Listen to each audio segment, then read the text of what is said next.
السلام علیکم ورحمۃ اللہ وبرکاتہ۔ ناظرین، امید ہے کہ آپ ٹھیک ہوں گے ماشاءاللہ۔ اللہ رب العزت آپ کو سلامت رکھے۔ ناظرین، یہ جو جگہ آپ دیکھ رہے ہو، جہاں اس وقت میں کھڑا ہوں، اس جگہ کا نام ہے، یہ ایک روڈ ہے۔ یہاں سے حضرت محمد رسول اللہ صلی اللہ علیہ وآلہ وسلم نے ہجرت فرمایا تھا مکہ سے مدینہ کے لیے۔ اس راستے کا نام ہے ہجرہ روڈ، دوسرے طرف ہے ابراہیم خلیل روڈ۔ لیکن ہمارے پاکستانیوں نے اس جگہ کو مشہور کر رکھا ہے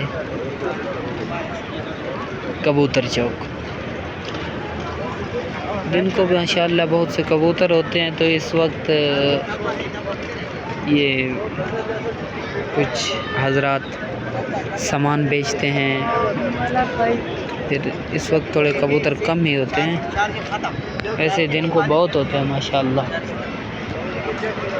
یہ ماشاءاللہ یہ یمن کا بندہ یہ بیچ رہا ہے گاڑیاں۔